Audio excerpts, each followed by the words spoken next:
do a bunch of stuff.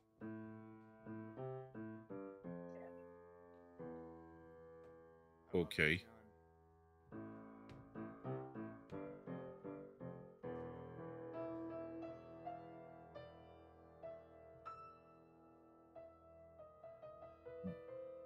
Do you want me to end the call?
Good evening and welcome to Field Talk. I am the Field, also known as Field of Bears, here to remind you that socialism always ends in starvation and genocide.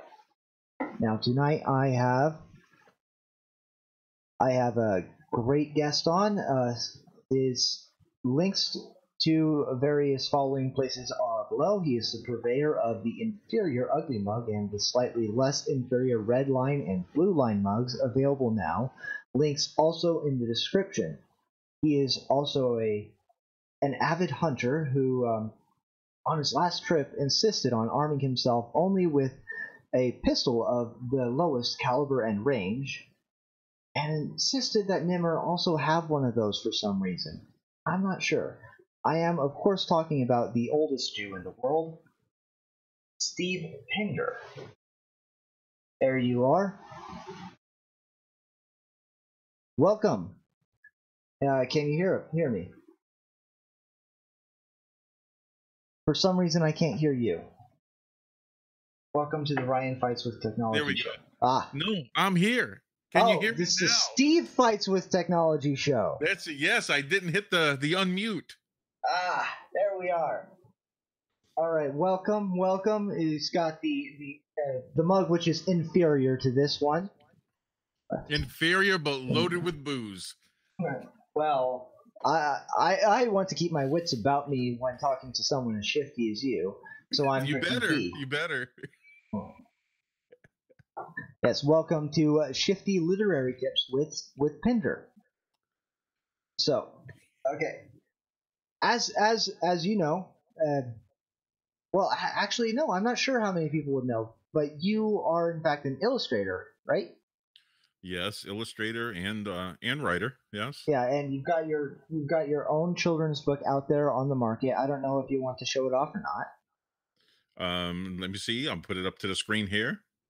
And yeah, they can see half. They can see half of it at the moment. I'm going to move it over. There it is. Yeah. There we go.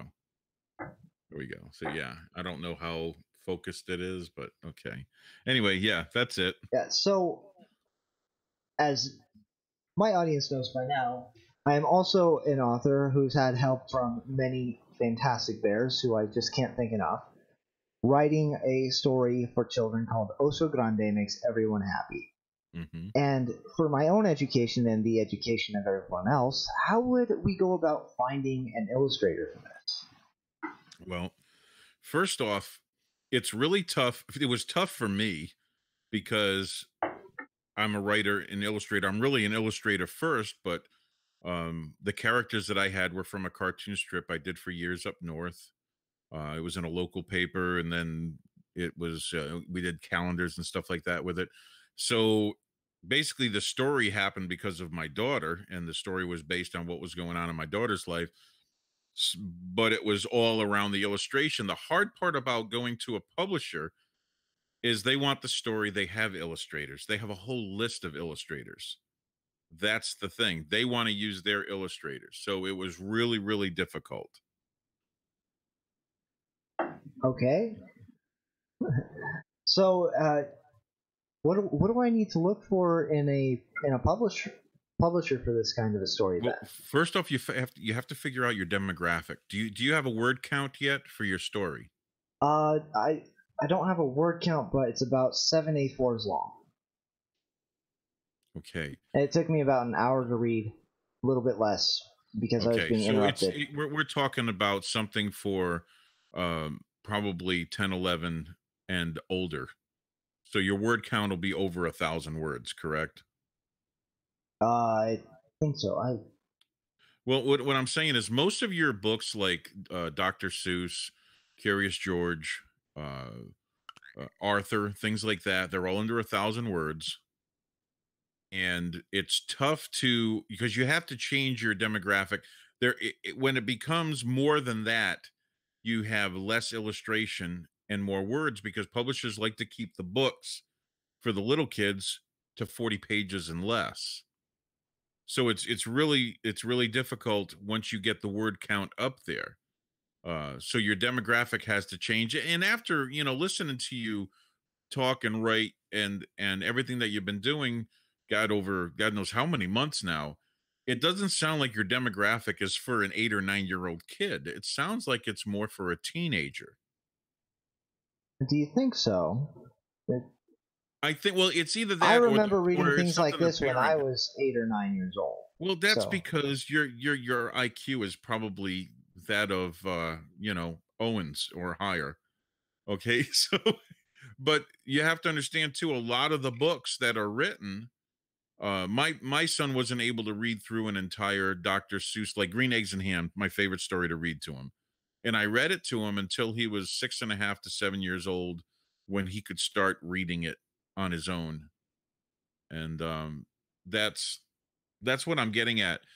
And when it comes to a publisher, especially for a younger kid, publishers are not looking for the one-off book. They're not looking for a single book. And this is what I got told early on. The first question that was asked of me, especially from some of the publishers in New York City, was, "We're looking for a series." I said, "Well, this storyline that I'm working on with my daughter was going to be about 4 books long." I said, "But it would be so easy to just continue writing about these characters." I had done it for years. These are from my cartoon strip that I started in 1993. So I had been drawing them for years. So it would be easy to keep that going. So they were very interested in that, but they weren't as interested in the storyline because this story is about, kid getting diagnosed with leukemia. And so, but that's the niche that helped me get it published. It was about that, and no one had ever done it before. So it when it was funny because I was working for a yearbook publisher. didn't Charles Schultz have a whole cartoon in the Peanuts about that? About About leukemia? I'm not sure. It's I, funny too I because think I he did talked a with whole one of his special on that. collaborators. Huh. Yeah, but was it in a cartoon strip or was it in book form? Neither it was aired as a special. Yeah, I don't even remember that. I would have to look that up now. No, I just remember that because Hmm. one of And my it's classmates in third grade was diagnosed with leukemia, and in order to help us understand what she was going through, we were made to sit and watch that. wow. That's pretty wild because I remember talking with Brian Crane, who great cartoon strip himself, but also he collaborated with Charles Schultz. And I talked to him about this, and I'm kind of surprised he never said anything to me because I talked to him about this book, Well, about doing this book. So now I'm kind of now I'm going to go back and look at it. But the thing that helped with this book was is this a lot of child life specialists at all the different hospitals throughout the United States got this book so they could it was a really good way for them to break the news to a kid that it's like, look, this is what you have. And it was a way to do it in a way that they could understand it. And that was the whole purpose of it. And that was really the niche that helped it get published. And it was probably easier because of that. Had I been in if I was just writing just any old story, I would have to go. The publisher wants to see the first 5 to 6 books. They want to see them to see where you're going with it so they can see a pattern. And a lot of times you'll get people that'll work with you also. Like um when I was talking with William Dufries about this, he's the gentleman that did the voice for Bob the Builder. He's the one that really um, helped me start to formulate this into something that the publishers were interested in because he really wanted to see it get published and go further than just the first book. That's why, the second one has been written for a while, and I really started getting back to doing the illustrations just recently. But if I can offer you any advice before I get off going on a rabbit trail and all this, is to think about how you're going to talk to a publisher about this book. Okay, And okay. So I think what I could say is this is the first foray into a maybe a series of books that are all standalone, not necessarily not necessarily in serial format, but they center around the character of Oso Grande mhm, learning and dramatizing some kind of a moral. yeah, Like in this one, it was conformity for social approval is diminishing to the individual. yeah. Is there any way you could break this book up and have certain things that are finished? You know what I mean? Like a book really needs to have a completion to each book if you're going to do a series. But if you could break it up to a part one, part two, part three, and part four, depending on the word count, of course, that's also something that you could actually market it that way also. Well, But I could mercilessly cut out some of the events in his downward spiral, but then okay, it would just be a much shorter book, and it wouldn't. I can't make it into multiple books because it's all the same yeah, overarching journey yeah. as I think you might already know from yesterday. Hmm. Well, like I said, I think that, and this is my opinion, I think that your demographic, your market should probably be 10 to 13-year-old. Okay, that's Okay. just me, and that's When I was writing it, I was thinking, a precocious 8-year-old could read this on his own. oh, absolutely. And I know plenty of girls that are 7, 8 years old that could probably read that. Um, you know what I mean? So a lot of times, and a lot of times, too, parents read book to their kids. They'll take a book that may be a hair above their reading level, and they'll read it to them, especially if it's a good story. But I think with your demographic, also your illustrations have to have more of a maturity to them. I mean, everybody. I mean, my favorite books growing up was Curious George. Okay, where I mean, there was a style to the illustration, and that lend itself to the type of story that was being told, and books like Arthur, things like that. um of course you have one-off books that become movies, Where the Wild Things Are, okay, which is one of my favorite books and movies of all times. Was the movie good? I like the movie.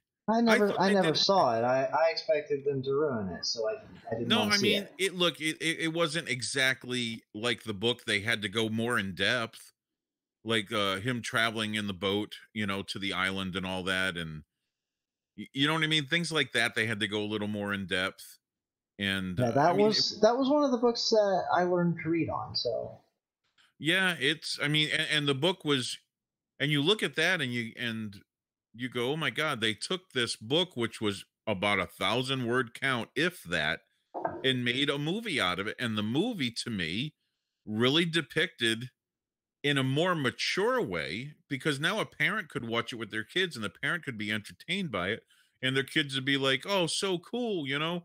Because I remember reading that story to my kids from my first marriage, and now I read it to my son, and you know, and he's about ready to watch the movie. I think he's in a good spot to watch that movie and get a lot out of it, you know.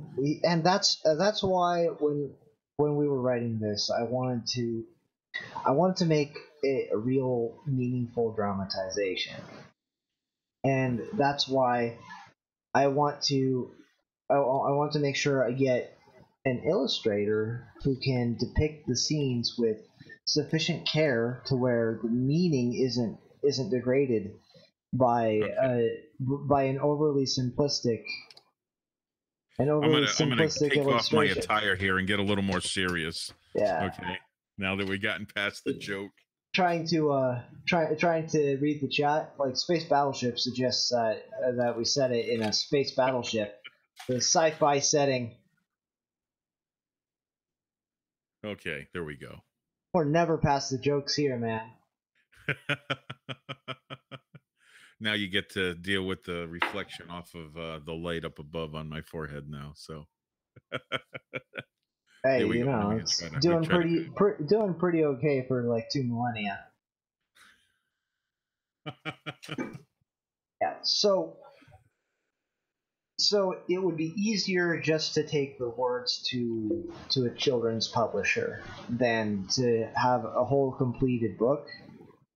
Well, you can. I wouldn't like. I know you said you're not. You're not.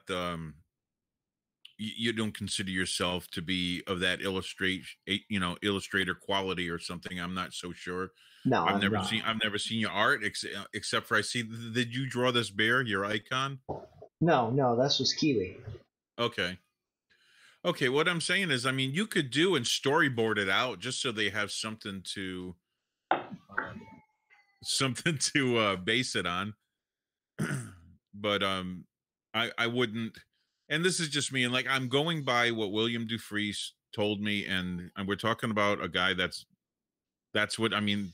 He's in that business. He takes a lot of these children's books and changes them to audio. He did mine. He did the audio series for mine, and he knows a lot of the publishers. And when he was helping me shop it around, that's what he told me. So he said, look, the publishers love the idea of this. They just want to see more. They want to see more stories. They want to see what the series is going to look like. So that's because they're looking for that next thing. They're looking for the next Curious George, the next Arthur. You know what I mean? The next that children's book that everybody has to have because it continues. You know what I mean? It's not just one story. Kids like, oh, what's the next story going to be? Yeah, and Nirot brings up a kind of a tangential point. Is do you know who's publishing Owen's book? Because that might be an avenue. Owen is going to self-publish because he lost his publisher, and he said he was going to self-publish it now. Okay, so he's Whether going to that's be doing a print-on-demand thing. What do you think of that?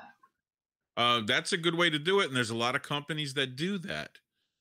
Mine was published here in Texas, and it was kind of easy to do it because a man at the publisher knew Kid Craddock, who's passed away, but he's a syndicated talk show host and knew my family, brought us on the radio over there when we were looking for a publisher, and we talked, and then one of his friends that he went to high school with worked at the publishing company here in Dallas, and immediately was like, hey Steve, we're going to print it for you, and printed, didn't ask for any rights or anything, and handed the books to me and said, sell them, because we were gonna, it was all for charity. They were sold for charity, and that was it. Didn't make a dime off of it.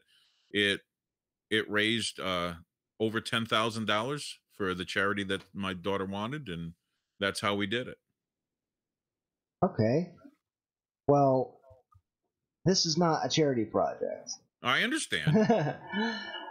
That's That's actually really good information, and not just for a charity project. Because I think maybe the self publishing route might be a good route if because I do kind of have my heart set on finding perhaps a bear to contribute illustrations, and in that case, I would just do a royalties 50-50 split between me and the illustrator.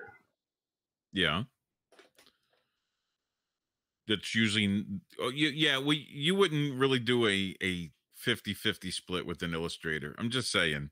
Unless there's some world-renowned illustrator, like say you got Mike Bryce or something Hey, who what if I got Artling to do it? That's worth 50-50, isn't it? you know, Artling's amazing. I mean, yeah. I mean, that would be good. And for how fast he does the work on the computer, I don't think it would take him that long to blast out, say you're talking 20 to 25 illustrations on a 40-page book. Yeah, so I think I when you went to publish it, were you going to publishing houses, or did you have Hmm. the self-publishing idea in mind? No, no, I wanted my dream was to get published by Golden Key. That is still my dream. I would love to get published by Golden Key. That to me was that's the children's books that I read when I was a kid. That was the dream. And it could still happen because like I said, I own all the rights to the first one. And I'm going to republish the first one when I get the second one finished, which looks like it's probably going to be by early next year. The second book will be done. I mean, it's already written and I got half the illustrations done. Yeah, well, um I guess the silver key just isn't good enough for a Jew. that's why you needed the golden key, Yeah, of yeah. course. You need the shekels, But okay? that's a very yeah, it's an admirable dream. Yeah, like I said, a lot of people self-publish. A bunch of people that have written books in the martial arts community that I'm from, they self-publish, and a lot of the companies do print on demand. And I've seen them; the quality is pretty good. I can't complain. So Uh, in a work like this, it's going to have uh, it's probably going to have somewhere between 15 and like 22 illustrations in it, yeah, that's good. maybe more. I'm just going off of my little scenes in my head that I Yeah. think are the most important. I would love to help you format this package. And what I mean by that is get everything ready so you have what you need to bring this to the publisher. Um, have your demographic figured out, things like that, have everything set up and and then take it to them, and I can make some phone calls. I can call up William DeFreeze and I can forward it to him and see what he thinks. Well, that would I would yeah, I would actually really appreciate that. And when you say get this package ready, do you mean like as a proposal kind of Yeah. deal, like a Yeah. presentation? Yeah, proposal. Yeah, you just send the package to them. It'd be like a proposal. Um, we'll have to get it copywritten. Do you have the papers? If not, I can send you some papers to have it copywritten and at least get yourself protected. No, I don't have it copywritten, but I do have a recording of me reading this for the very first time out verbatim. That is time and date stamped. There's a really cheap way to copyright it. Have Yeah, it you send it to print. yourself in Yeah. certified mail. Well, no, no, but it has to be print. You have to take each page, print the words on that page for each page, and fold that page, tri-fold it, put the stamp on it so it gets the government seal on that page that has that written on it, and mail it to yourself, each page of that book. And don't open it, don't do anything, just leave them there. I was under the impression you could use a legal envelope to do that You could the problem for is the that whole if thing. you no, if you put them all inside an envelope, no, that won't work. The paper itself has that government mail stamp on it, and it has a date on that stamp. That's just a quick Okay, way. I mean, well, people have done well, that. maybe the forms would be more efficient in this case Yeah. because there's Well, yeah, several the forms pages. are, and you can easily download. They're all over the internet. Copyright, for books and stuff like that. With the characters, um, I mean, it like for the characters that I did for the cartoon strips. I mean, it takes like 3 years to develop your character, and then basically you write all the attributes of the character, pictures of the character, and different poses and things like that, the different attitudes, and then you can copyright the character. So Well, that's it's the character is basically just a big bear at this point, well, yeah. I mean, and you if haven't. and if more concrete things about the personality and attributes emerge over time, then I guess then I can copyright that particular bear the way it's drawn by the illustrator. Yeah,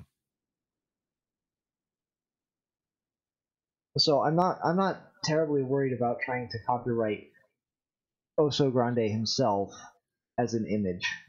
I would. I'm much more concerned about the actual story. Yeah. Well, it's probably because you're an artist and I'm a writer. Well, it's funny. I mean, I like writing, and then that was my minor in college was creative writing. Um, Oh, what was your but first college like? it was tough, when you turned in your research stones. We didn't have paper then. We chiseled them on stones. Your first research stone was Oh, was you kind used of stone? was You weren't difficult. allowed to just use the wax tablets? Oh, those jerks.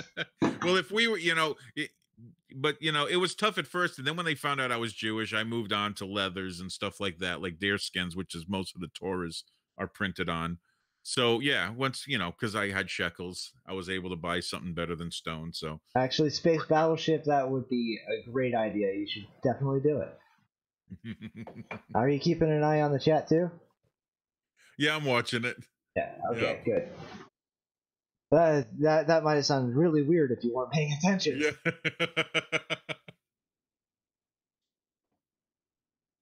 Okay, Yeah, so it's kind of hard to miss the chat too. It's rolling up at the center of the so screen. so you Kind of think it's important to make sure I get this copyrighted before I start shopping around for a self-publishing service?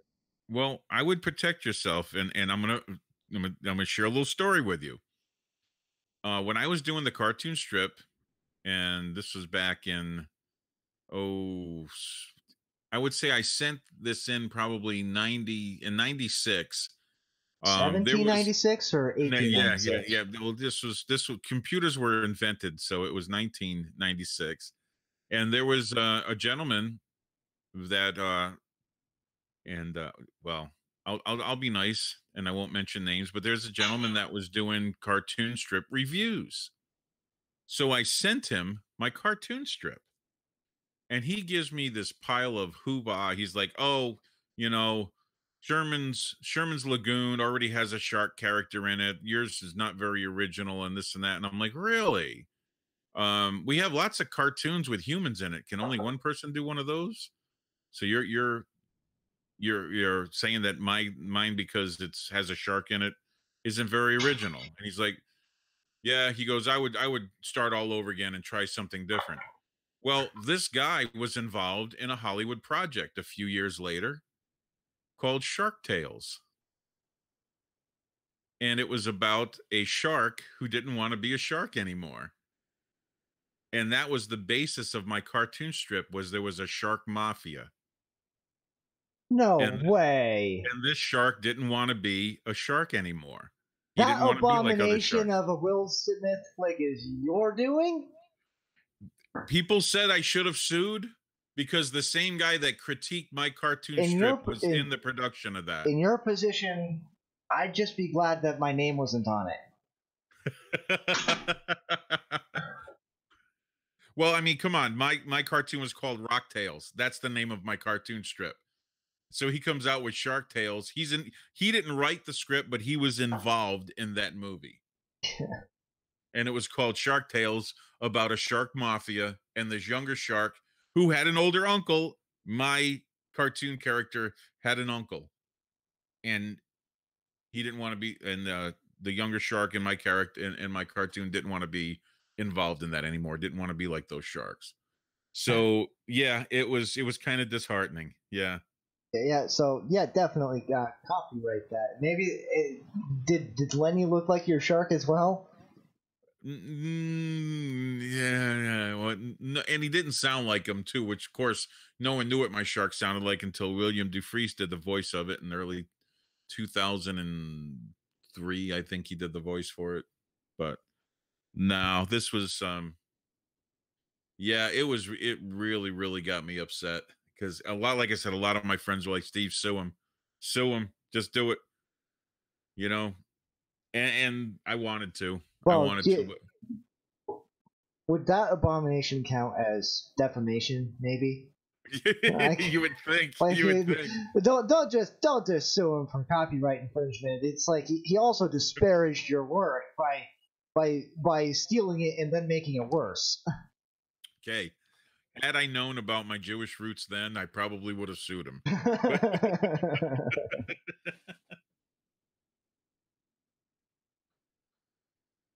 Yeah, Will Smith has done some really bad movies. Nero. Yeah. What was that one, Beyond Earth or something, with this kid in it? Oh God, with his kid. Ugh. You know, the premise of that movie was cool. It was just, I didn't buy it. Nope, I didn't buy it. Pet Space Battleship sounds like Talon from Farscape. What is this link, man? What is this? Amazon. I better not be porn, Tyler. Better not be Yeah. porn. Well, I won't see it if you click it. So It says we couldn't find that page. So what at least page? at least it isn't porn. Whatever Veteran Bear put in. Oh, It's an Amazon link that seems to be broken. oh, okay. Was Yeah. it to the movie Shark Tales? If it was, it deserves to be broken. Yeah, I'm glad it's broken. All right, everyone, protect yourself before sending your work in to get reviewed or as a proposal or any of that. That's a very good lesson. Well, I mean, think of it. Look at the movie A Bug's Life and then the movie Ants. Do you know they were working on the same project and split? Yeah, one of them is fun and the other one is Bug Wars. Yeah, yeah. So yeah, so I mean that's what happens. Well, look at the movies that are so similar, like Necessary Roughness and The Replacements.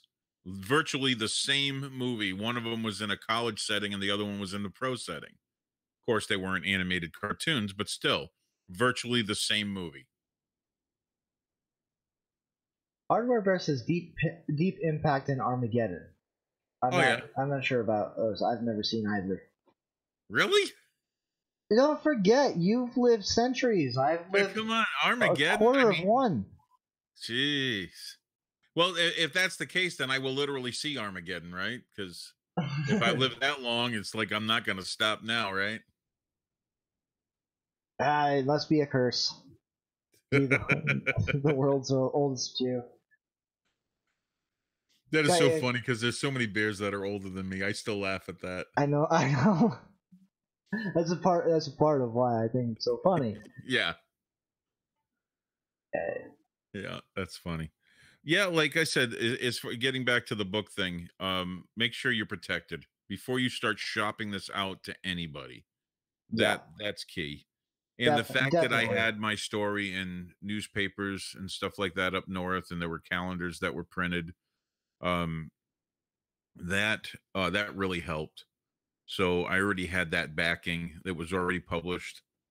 So there was really no one that could take it, but that was, like I said, that's why people wanted me to sue.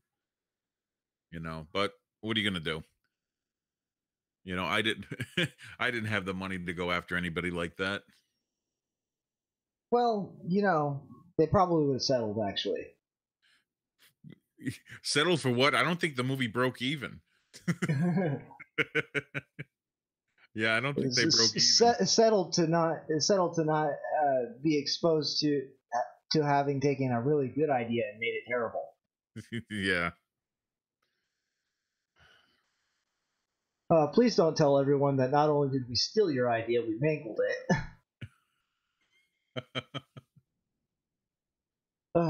It could have Oh been God. It could have been a really good movie if it wasn't these anthropomorphic fish monsters. Yeah.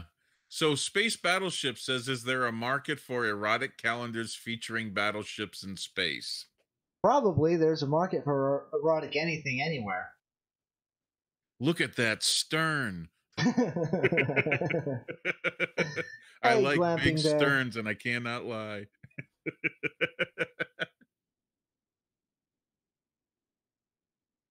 And So wait a second. So Space Battleship, are you a bow man or a stern man? Like what are you into?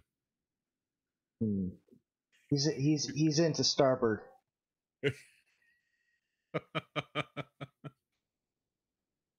So the I think that's all very excellent. As far as the intensity of the illustration process, what do you think something like this would entail? Well, it took me a year and a half to paint the first ones because I did mine and there were very large scale paintings. Um like I will give you an idea. I will point towards one illustration in this book. And this is just me because of the way I did it. Um let's see here. There's one in here that's an absolute monster painting. And it'd be really good if I could find it. Here we go. Oh, I Space! don't I know. didn't know you were a gay battleship. Oh, okay. I don't know. I'm going to try to get this on the screen. Yeah, I did. Okay, there. Well, See it? left Okay. a little bit This. left. Okay, and I'm going to go back the other way No, now. no, I said keep going left. Oh, okay. Oh, my left. Sorry. Other Your way. left. Oh, geez, you're doing this to me. I'm trying to figure. I'm looking at your screen. Yeah, right there. Okay. Okay. So this painting is actually about 3.5 feet tall. So the paintings for this, I mean, they took days to do each one of them. And I painted them literally at my daughter's bedside. So it wasn't like I could just paint nonstop. She needed some attention too, so it was during while she was in the hospital that I did those paintings. Now, I'm sure someone that doesn't have a job that's just a full-time illustrator is probably going to want some kind of contract or money up front. Or if someone wants you're covering your mouth over there while I'm talking. What are you reading that I'm missing out? That's Space Battleship. Oh God. And a sturdy mast. Oh God. I can't Yeah. even look at the screen. Okay. The next one is. Yeah, you heard what I said, right? I said it was a gay battleship. And then So all battleships are anyway. female. Okay. Some lesbians have masts. Oh God. Yeah, well, that would probably be Caitlyn Jenner. So probably we're going to be using digital techniques. Yeah. Most of the bear artists I know about have a lot of digital skills. Yeah. So if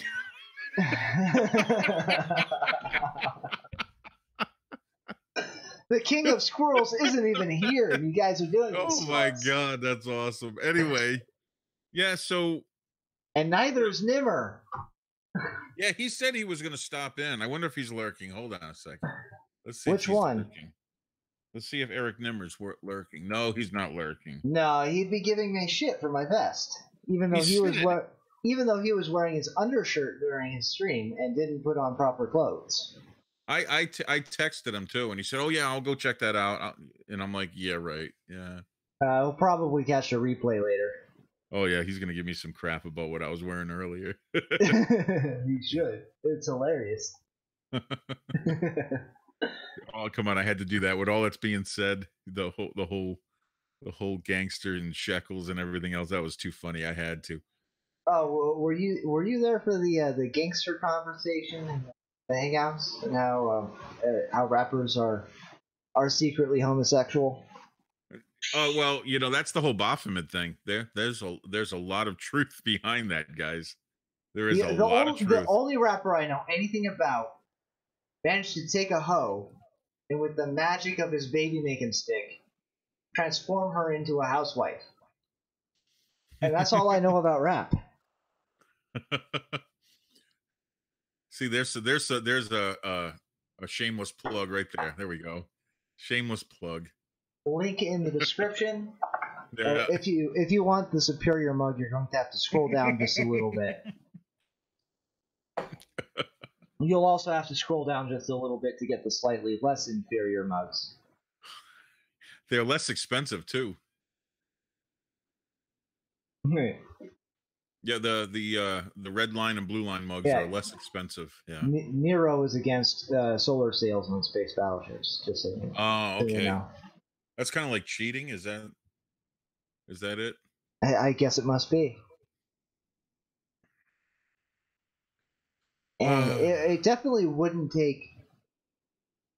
I know some digital artists, like I know Kiwi. I've talked to Artling a little bit, and I've got some other pals off who aren't bears and aren't even in America. And they can do some pretty neat stuff within a couple hours. Yeah, well, Artling can pop out an illustration every couple of hours for how good he works in the digital field. It was a little different with the watercolors. You were talking, you do a wash, you got to let it dry. You do another wash, you got to let it dry, and 4 or 5 layers on top of that. Everything has to be planned out properly to do a proper watercolor painting. It takes some time. So yeah, well, today's digital world, of course, I illustrated that back in the days of Photoshop. 5 was the king of the crop then, and we were still barely on G3s. G3s were kind of new. So this was before the MySpace augmentation photos. Yeah. I mean, you could still, we Like did where you look at the wall behind the chick and the wall is bent for some reason. Yeah.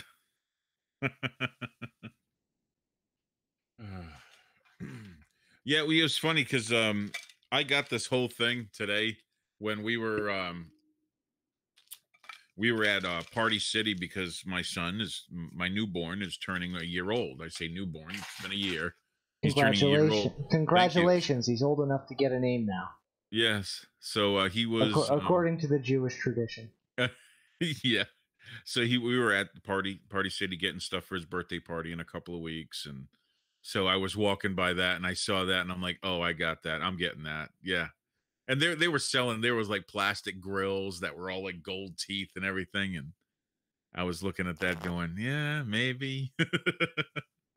Yeah, it's a very good move because according to Nimrod the Great, you are a rich Jew who's hoarding birch gold. I'm trying to figure that out. I got a lot of okay. It's like I got shackles, okay? So I got my own little treasure chest here. So I got shackles. So, it's I wish I was rich. I do, but Nimmer's wrong. I'm not rich. No, he's just trying to figure out how the heck my wife and I got together. He can't fathom it. So, well, I've seen the pictures. So I'm married up. So what? Yeah, it's a great thing. So I think that maybe if we can get Bear to join the project on the artist end and self-publish, that might be the way to go. I think it would, because guess what? When you self-publish, you get all the money. I don't know if you get all the. I guess it would depend on who you use, then. Well, I mean, if you self-publish, you're paying for the printing. Anything above the printing, you and Artling split any way you guys decide. The only thing that you're going to have a problem with is distribution. But we're talking about the internet. You can sell it on the internet. How many people do that? Sell it on Amazon. Sell it on Amazon. I mean, distribution that's easy. Now, I mean, it's not before. I mean, that's why a lot of people are mad. I mean, record companies were mad at iTunes. Nero mistakenly suggests that you might have used charisma to achieve your marriage. Charisma, yeah. And a few other people call it charm. Yeah, which is clearly a mistaken notion. Yeah. To anyone who's spoken with you. And or I just may have a battleship with a very large mast. Okay. So yeah, and Nero, yeah, I think that the first people who do buy this will be bears. I've got at least there are at least 10 people who already want it. And it's only written. I haven't even gotten an illustrator yet. So if someone can get me in touch with Artling now that I've been permanently banned from the Twitter, that would be helpful. Why don't you just start another one? Because I've been IP banned. That was my second one. Oh, it was your second one. Dang it. I got first one I got banned for being mean to the pedos, and it's either the pedos or the commies who got me on the second one. I'm not sure which. Is it just an IP from where it originates or from wherever you post from? I don't know. Because I could start one here, they give you the login for it. They already have my phone number, so if they lock it down and ask for a phone number, I don't have a phone. I can't give them the same phone number again, and I don't have the cash to go out and get a whole new phone just so that I can have a number to trick them with. So that's just a little bit of a hurdle. They've already got my phone number. Oh, Space Battleship said that's true. When you reset your router, you get a new IP. Oh, well, I reset my router all the time out here. Jeez. Don't give us any ideas now. Well, I've also got a VPN that I can spoof with, but the thing is they have my phone number, damn it. Why'd you give them your phone number? Come on. Because I wanted to keep on fighting with the commie. I was winning. And I went to go on my phone. It's like, ooh, we need your phone number. This might be a robot. No, I'm not a robot, you jerk. So anyone who can get me in touch with Artling would be very, very helpful. I'd try and entice him with the story. Let me get in touch with him, or I'll have Coddington or Dolev get in touch with him.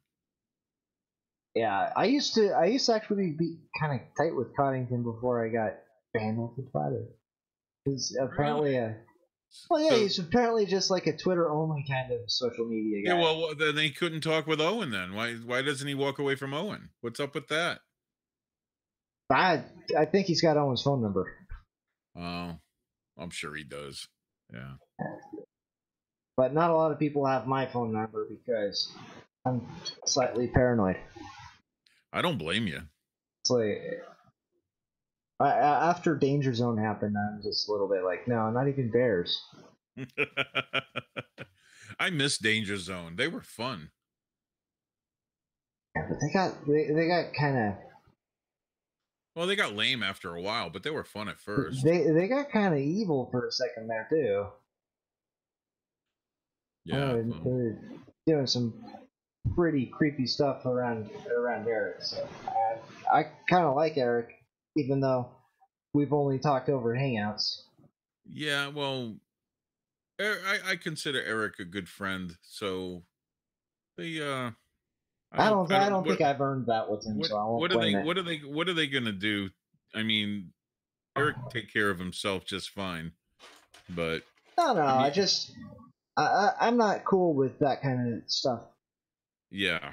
I'm just not cool with it. I'm not going to reward it. No. I mean, they try every time he's in my chat. A couple of them try to come in there, but kind of just laugh at them a little bit. Yeah. But Now, yeah, anyway, like I said before the show started, talking to you, time just kind of flies right on by. We are at 6:53. We've got yeah. less than 10 minutes to or we can go over either way. But actually, I've got to make sure I get out there and take care of the animals and get them where they need to go. So probably not go over. Yeah, and I got to get some sleep tonight because I'm giving plasma in the morning. Oh, So they're going to get some plasma with a little bit of bullet in it. So bullet bourbon. I like that. Bullet bourbon's a good one. I like it. oh, I love bullet rye. Oh, it's wonderful. Oh, tea. Oh. And it tastes even better in one of these. It tastes amazing in one of these. This makes the worst whiskey taste good because nothing is uglier than this. Even the worst whiskey is good in this. There, put yours up to the screen there. There it is. I think you can see it. I'm not looking at. Yeah, you can see it. There it is. Yeah, there you go. That's a very handsome mug. It's handsome. It's very handsome. And I mean, when you drink your whiskey out of it, you'll feel classy as anyone's ever felt. Yeah. You'll be even more classy than the girl called Classy down at that club that you frequent because you are not classy at all. It's definitely more handsome than my ugly mug. I will give it that. Yes. So yeah, oh god, we shill really bad. That's I am but a simple mug merchant, and I supplement that with honesty and opinion. There you go. Nothing wrong with that. No. I will never feel bad about shilling my merch or my PayPal.me/Field Talk if you would like to serve the field. Yes, link in the description below. I forget what Steve's is, and he didn't give me the link, so someone throw it in the chat if you got it. Links for what? My PayPal? Yeah, I'm pretty sure you have one. No, just buy a mug. Yeah. Just buy a mug. Well, you've got the links to that in the description as well. Yeah. And you'll get it eventually. Mine is apparently in New Jersey at the moment. Yeah. Well, it's funny because the whole thing with the merch and people don't realize that we're trying to find ways to bring in some income because there's a lot of work involved in this, especially with doing the setup that I have here. It's took a while to get this up and running the way it is now. I'm trying to get a guest every single Saturday. Do you know how hard it is to get a guest on a weekly basis? Yeah, especially when they're shifty. That's hard. Yeah, it's tough because we could you could have us on as a guest, and all of a sudden your bank account starts dwindling. You don't even realize what's going on. Yeah, we're that bad. Yeah, or a tornado comes because you waved your Jew wand the wrong way and just sucks you right up. Well, I guess when I did a radio show, I did one show a week. Okay, one show, and it took me all week to prepare for that one show. And I'm trying not to do that as much now, and I do the little recordings and stuff like that. But it was so much easier when it was just audio on the radio. I have a face for radio. Okay. It was just audio. I didn't have to deal with video, and I didn't have to deal with all the production that's involved in that. So it's a lot different. I'll say that. And I've been doing the video thing now for, oh God, since February. And hey, yeah. And I neglected to mention this, but definitely go follow the link in the description to Pinder's channel and subscribe if you haven't already. It's a really great channel, and you should check out the video from this most recent Thursday show. And the last caller on that show was pretty good. He did an okay good Irish accent, and he raised some good points. Yes, he did. He followed Bruce Buffer on the show very well. and held his own in the in the midst of the voice of the UFC octagon and mixed martial arts. He held his own. So Yeah, I got to give him props. yeah. I think he didn't even hear that part either. So he said he came in late, was just trying to fix his ranch internet. Yeah, he sounds like a pretty great dude. I hope you get to talk to him repeatedly. But yeah, all joking aside, uh, that is a really great show. My contribution, I think, was at least good enough, and the rest of your content is engaging and interesting, and you pose great questions and you have great call-in discussions. And that's a really no, you do have really good call-in Thank you. discussions, Yeah. and I'm always glad to participate. Which is why I think if if my people haven't already subscribed, then they ought to follow the link and do that at their earliest convenience. Well, I appreciate that, and I do the same on mine. We have a few people in the bear group that have their own channels, and yeah, we love promoting them. We do the same for Big Drum Bear. He's got a great stream. We promote his. Yeah, I think I might get Big Drum on to do Steel Man in the future Oh, that would because be I did so that with cool. Tommy and that was so fun. I hope to do one with you next. Yeah, that'd be cool. Yeah, but Big Drum Bear would be really good for that. Yeah, Yeah. I'll find an argument to Steel Man, to the pro and anti. That'll be really fun. It was fun with Tommy, and I'm looking forward to that as a series. So everyone look forward to that as well. And thanks again for coming. I'm gonna let you go and do my normal Okay, outro. man. All right, have a great Thank night. you. Yes, thank you. Have a good one. All right, let's go back to this. All right, everyone. So if you enjoyed the stream, please go ahead and hit that like button. And if you want to see more, subscribe. And if you want that subscription to mean anything, please hit the bell, and hopefully you will get notified. If you have something to add, feel free to comment. And the links to my social following places are in the description below as well. You can buy a mug. You can sow the field at paypal.me/fieldtalk. And as always, have a great night, and never forget that socialism always ends in starvation and genocide. Good night, everyone.